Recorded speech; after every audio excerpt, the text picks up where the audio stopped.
ఇలా పోసేసి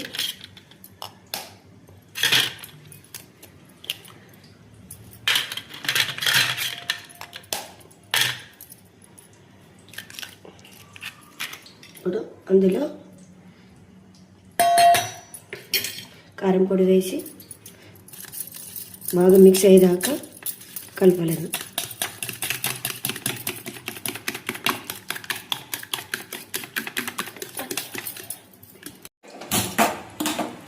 ఇప్పుడు గంజి పెట్టుకొని ఒక చెంబు నీళ్ళు వాటర్ పోసుకొని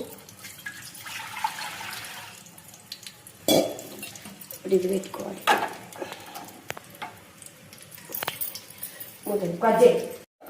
మూత పెట్టి ఒక 10 నిమిషాలు ఉడికింది. ఇప్పుడు ఆవిరి గుడ్డిని తీసి ఇలా వేసుకొని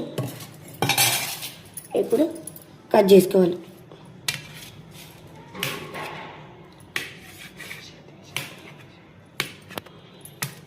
ఉల్లిగడ్డలు, మిరపకాయలు, కొత్తిమీర, ఆవిరి పెట్టిన ఎగ్ ఇప్పుడు ఫ్రై చేయాలి.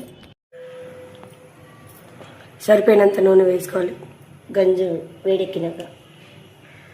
ఇప్పుడు నూనె వేడెక్కినాక మిరపకాయలు, ఉల్లిగడ్డలు,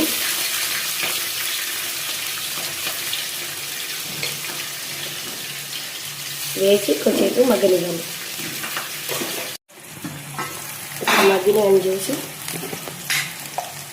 అందులో కొంచెం అంతా ఉప్పు వేయాలి.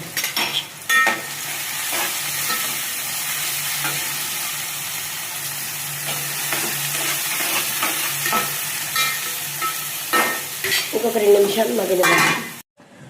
ఇప్పుడు మగ్గిందని చూసి అందులో కొంచెం ఎల్లిపాయ వేసి దంచిన కారం పొడి వేయాలి. ఇప్పుడు కొంచెం కొత్తిమీర వేయాలి. ఒకసారి కలపాలి.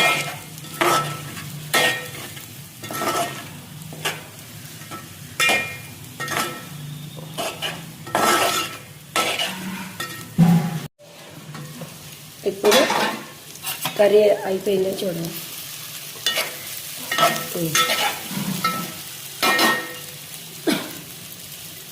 ఆవిరి పెట్టిన ఎగ్ కర్రీ కంప్లీట్గా అయిపోయింది.